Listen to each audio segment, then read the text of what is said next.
Okay, so this video will cover some news that you might not even gonna like. So let's start with the first one.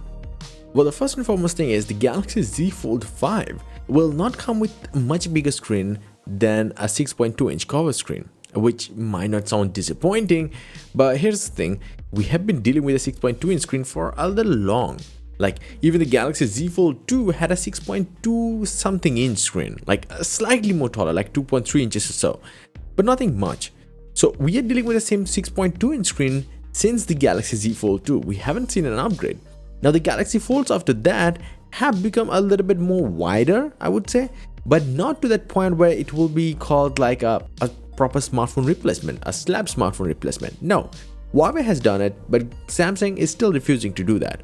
This year, it still might be the same thing, because the size of the Fold 5 is only 0.2 mm different from that of the Fold 4, which can also mean that it will be almost the same size as the Fold 4, not too different. But one thing that is gonna be good though is the gap.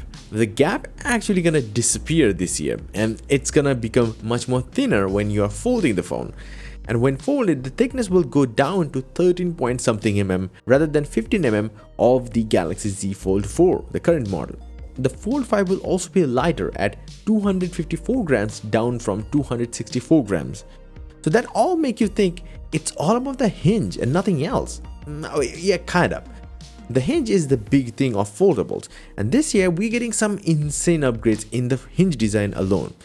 Now this hinge design will also change the internal structure of the phone, as well as it will decrease the visibility of the crease.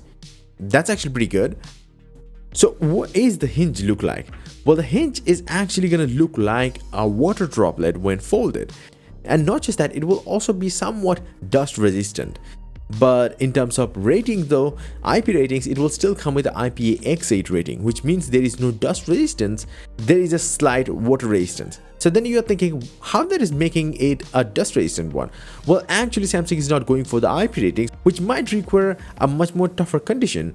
And that's probably the reason why Samsung is not claiming it is dust resistant through the IP rating, but it will have some kind of dust resistant rating.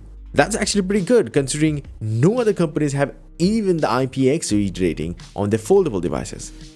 And talking about other things, well, the Samsung Galaxy Z Fold 5 will not gonna have a 108 megapixel camera of the S22 Ultra as we were hoping.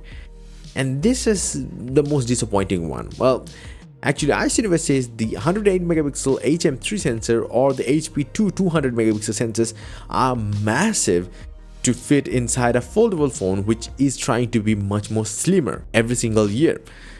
That's not possible.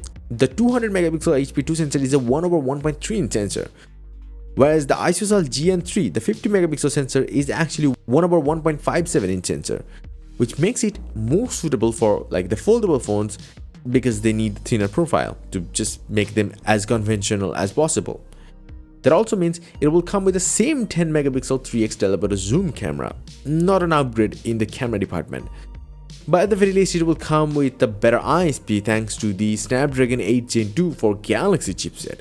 And definitely it will come with better NPU, better graphics, faster graphics, and also a faster CPU. And on top of everything else, it will be much more power efficient, so the battery life will be pretty good.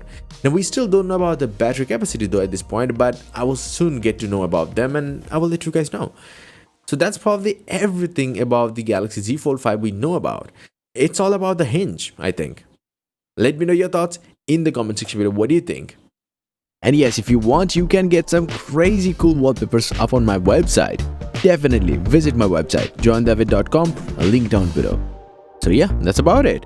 Until the next one, bye and take care.